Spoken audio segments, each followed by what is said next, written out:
하나님의 말씀 신명기 22장 1절로 12절의 말씀입니다. 한 절씩 교독을 합니다.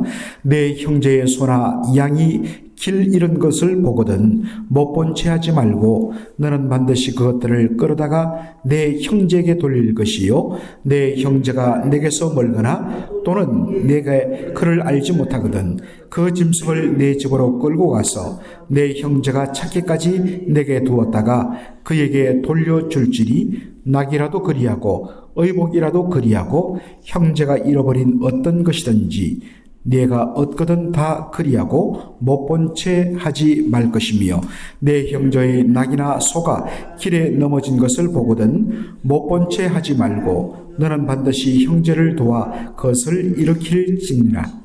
여자를 남자의 의복을 입지 말 것이요 남자는 여자의 의복을 입지 말 것이라. 이같이 하는 자는 내 하나님 여호와께 가증한 자니라. 길을 가다가 나무에나 땅에 있는 새의 보금자리에 새 새끼나 알이 있고 어미새가 그의 새끼나 알을 품은 것을 보거든 그 어미새와 새끼를 아울러 취하지 말고 어미는 반드시 놓아줄 것이요 새끼는 취하여도 되나니 그리하면 내가 복을 누리고 장수하리라. 내가 새 집을 지을 때에 지붕에 난간을 만들어 사람이 떨어지지 않게 하라. 그 비가 내 집에 돌아갈까 하노라. 내 포도원에 두 종자를 섞어 뿌리지 말라. 그리하면 네가 뿌린 씨의 열매와 포도원의 소산을 다 빼앗길까 하노라. 너는 소와 나귀를 결의하여 갈지 말며 양털과 배실로 섞어 짠 것을 입지 말지니라. 다같이요 너희는 너희가 입는 겉옷에 내 귀에 술을 만들지니라. 아멘. 오늘 신명기 22장 1절로 12절을 본문으로 못 본 채 하지 말고 라는 제목으로 말씀을 전하고자 합니다. 이 못 본 채 하지 말고라는 표현이 오늘 이 짧은 12절 중에서 3번씩이나 반복되는 것을 봅니다. 너의 형제, 여기 형제란 것은 자신의 그 피부치를 뜻하는 것 아니라 바로 같은 동포들, 더군다나 가까운 이웃들을 가리키는 말입니다. 형제의 소나 양이나 길을 잃은 것을 보면 내 것도 아닌데 라고 생각하지 말고 귀찮은데 생각하지 말고 못 본 채 하지 말고 반드시 그 형제의 집에 데려다 주라 라는 것입니다. 그리고 그 형제, 이웃이 멀리 살거나 아니면 이것이 누구의 소나 양인 줄, 낙인 줄 모를 경우에라도 못 본 채 하지 말고 지나가지 말고 그것을 자신의 집에 끌어다 두었다가 그 사람이 찾아오면 넘겨주라는 것입니다. 그리고 길에서 형제의 소나 나귀가 길에 주저앉는 것을 보거든 왜 주저앉겠습니까? 무거운 짐을 지고 가다가 힘에 부쳐서 그만 털썩 주저앉는 경우에는 그것을 못 본 채 하고 지나가지 말고 그 사람과 함께 힘을 합쳐서 그 주저앉은 나귀와 소를 일으켜 세우는 것을 도와주라는 것입니다. 요한복음 요한일서 4장 8절 보면 하나님은 사랑이시라 라고 했습니다. 하나님께서 영원 전부터 계시는 하나님께서 가지시는 그 최고의 하나님의 성품은 사랑이십니다. 사랑이란 것은 엄밀한 의미의 두 사람 복수 이상의 그러한 인격체를 대상으로 주고받는 것이 정상적으로 사랑입니다. 그러므로 하나님께서는 사랑이시라라는 이 말씀 속에는 하나님은 영원 전부터 삼위일체로 존재하신 것을 잘 증명하는 그러한 말씀이기도 합니다. 하나님이 사랑이란 것은 사랑의 대상이 있어야 되는데 그때는 천지창조 이전이기 때문에 하나님의 사랑의 대상은 결국 삼위일체 하나님이신 것입니다. 성부와 성자와 성령 하나님께서 서로 사랑하며 서로 높여주며 서로 존중해주며 서로를 세워주는, 서로에게 영광을 돌리는, 이것을 통하여 하나님은 사랑이신 것이 바로 증명된 것입니다. 그 삼위일체 하나님의 형상을 따라 지원받은 존재가 바로 우리 인생입니다. 창세기 1장 26절에 하나님께서 말씀하시기를 우리가 우리의 형상을 따라 우리의 모양대로 우리가 사람을 만들 때 남자와 여자로 만들고 라고 했습니다.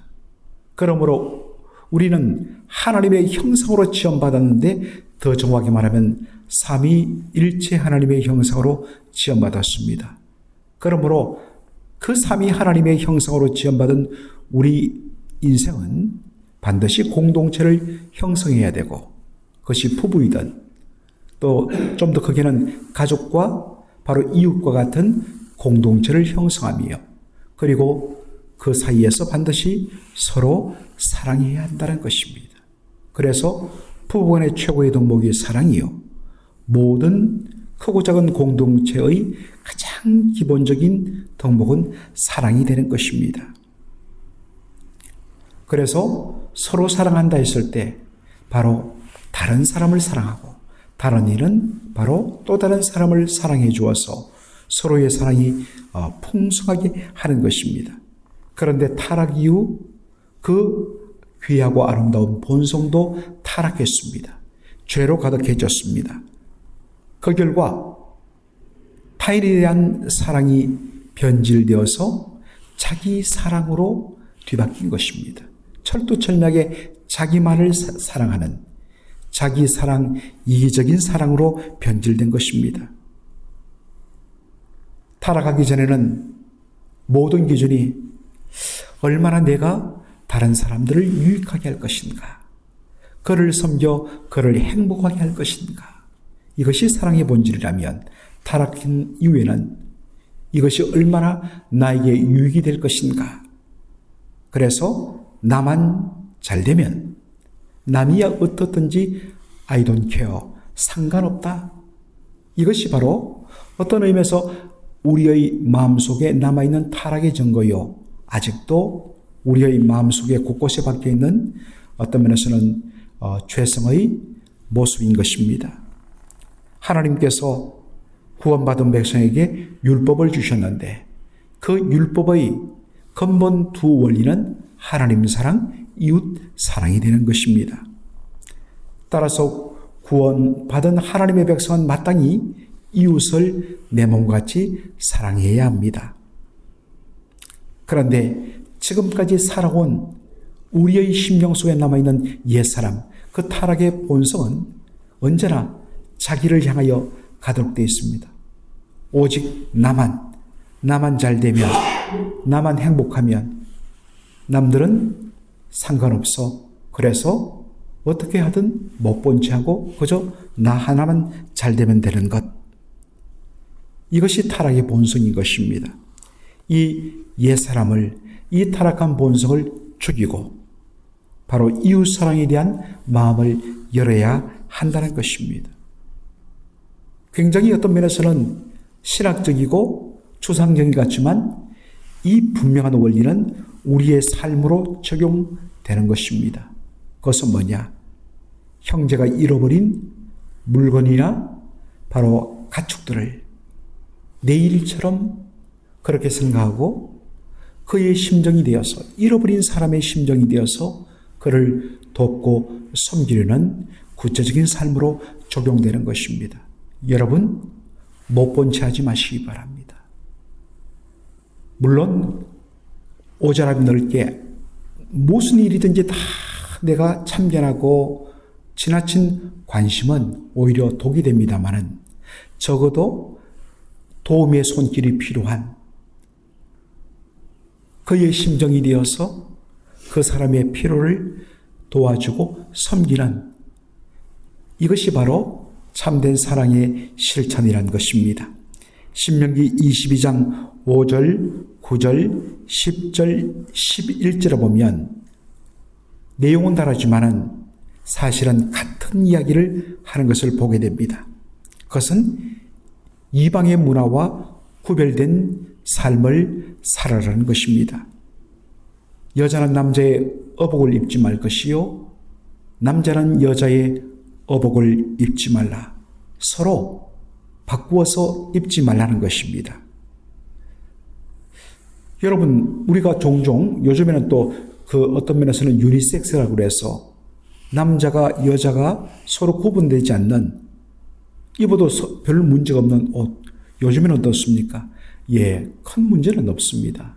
이것은 어떤 의미에서는 가나안 땅에 정착하는 이스라엘 백성들을 위하여 주신 배경에서 나왔다는 것을 우리가 전제로 할 필요가 있습니다.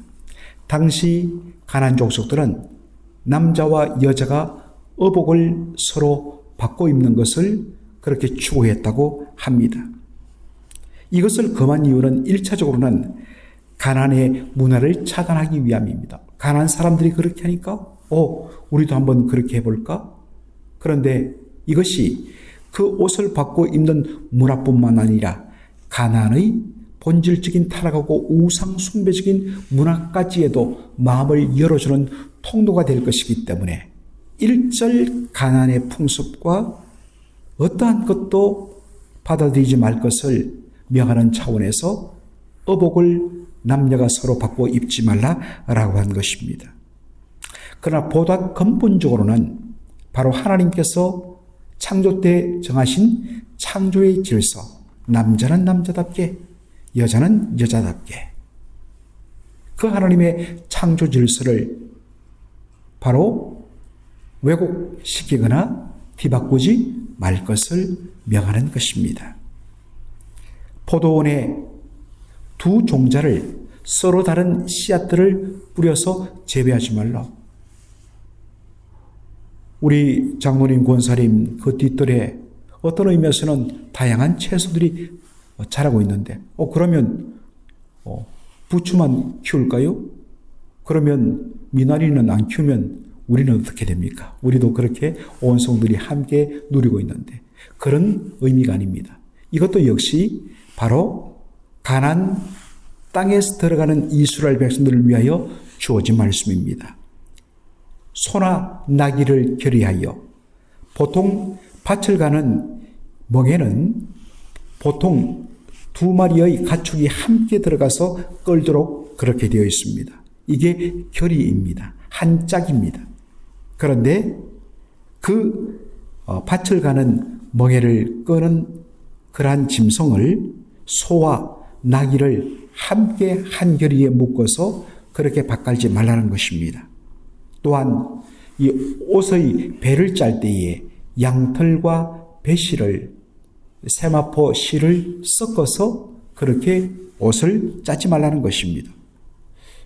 어떤 분들은 이것을 적용해서 비빔밥도 먹어서는 안 된다. 또 어떤 면에서는 혼방옷, 그런 혼방옷 여러 배로 짜서 만드는 옷은 입지 말라. 그렇게 적용해야 되느냐라고 물어보는 분들도 계셨습니다. 여러분, 이러한 요구의 의도를 기억해야 됩니다. 이것은 가나안 땅에 들어가는 이스라엘 백성들이 그 가나안의 문화에 대하여서 받아들임으로 말미암아 혼합주의, 결국에는 하나님도 좋고 가나안 신도 좋은 혼합주의 신앙에 빠질 것을 바로 노출을 염려해서 미리 차단하기 위한 것입니다. 또한 하나님의 백성은 두 마음을 품지 말고 늘 한 마음으로, 그리고 이 땅의 헛된 것과 구별된 그러한 삶을 살아야 할 것을 바로 가르쳐주기 위하여서 이런 요구를 하시는 것입니다. 신명기 22장 6절로 8절에 보면 사람과 짐승에 대한 근본적인 배려와 사랑의 말씀을 보게 됩니다. 길을 지나가다가 나뭇가지나 이 풀숲에 새의 둥지를 발견했는데 거기에 어미새와 또 어미새가 품고 있는 알 혹은 그 알에서 깨어난 그 갓난 새끼를 함께 보거든 어미는 잡지 말고 그 알이나 새끼만 취하라는 것입니다. 이것은 어미새를 살려주는 것은 바로 그 어미새를 통해서 하나님께서 지으신 이 자연 세계, 창조 세계가 계속해서 보존되고 또 번성할 수 있도록 하기 위한 작은 배려인 것입니다. 집을 지을 때에 지붕에 난간을 만들어라라는 것입니다. 그러면 사람이 지붕 위에 올라갔다가 휘청해서 바깥으로 떨어질 위험이 있지만 그 난간 때문에 떨어지는 것을 바로 방지할 수 있기 때문인 것입니다. 어떻게 보면 사소하게 보이지만 항상 다른 사람들을 배려하고 생명을 소중히 여기는 그러한 것들이 바로 하나님 백성의 합당한 삶의 태도란 것을 보여줍니다. 널 어떻게 하면 다른 이들에게 유익을 베풀며 다른 사람들을 배려할까? 이것이 굉장히 귀한 것입니다. 은혜가 떨어지면 항상 사람은 자기만 생각합니다. 그러나 은혜가 충만하면 눈이 열려서 다른 사람들을 보게 되고 다른 사람의 약함을 채워주고 싶고 그리고 심지어는 우리 교회 공동체의 여러 가지 시설에 대해서도 이렇게 좀 하면 저분들이 행복해 할 텐데 이렇게 하면 우리 성도들이 훨씬 더 유익을 얻을 텐데 그렇게 자꾸만 하고 싶어집니다. 그런데 이 은혜가 닫히고 자꾸만 줄어들면 굳이 왜 그렇게 할 필요가 있어? 뭐 그렇게 안 해도 지금까지 다 잘했는데 이렇게 되는 것이죠. 그런데 주께서 주시는 그 은혜가 넘칠 때는 막 하고 싶어집니다. 다른 사람들을 행복해 하고 싶어집니다. 어떻게 하면 좀 더 배려할까? 이러한 것들이 커지는 것이죠. 어떤 면에서는 미국 사회가 많이 인본주의화되었습니다마는 기독교적인 그 정신의 바탕 위에서 그 문화가 이어지기 때문에 사회 구석구석에 여러분들 보시면 알겠지만 약한 사람들 또 노약자들 장애우들 이런 분들을 향하여서 사소한 것 하나까지도 배려하고 그들의 편의를 해주려는 그런 마음을 보게 되는 것입니다. 저는 이것이 어떤 의미에서는 우리가 적용한다면 교회 관리의 가장 중요한 원리 원칙이 되어야지 않겠는가 생각을 하는 것입니다. 마지막으로 신명기 22장 12절 말씀을 보면 너희는 너희가 입은 겉옷에 내 귀에 술을 만들지니라. 이 술이란 것은 바로 주렁주렁 그렇게 실을 밑으로 늘어뜨리는 것을 말합니다. 옷의 내 귀에. 그래서 그 정통파 유대인들 가끔씩 한 번씩 보면 그 사람들은 그 옷을 입을 때 옷의 이 가에 바로 실들이 주렁주렁 밑으로 늘어진 것을 보게 됩니다. 혹은 그런 숄더를 그렇게 걸치고 위에 이런 빵모자 쓰고 가는 것을 보게 되지요. 바로 이 말씀에 대한 적용입니다. 이 옷에 긴 술들을 그렇게 주렁주렁 달아난 것은 바로 하나님께서 모세를 통하여 주신 율법을 뜻합니다. 그 술을 길게 내려뜨린 그런 숄더를 걸칠 때마다 아하, 하나님의 말씀을 내가 나의 삶 속에 늘 함께 된다 라는 것을 기억하기 위함이란 것입니다.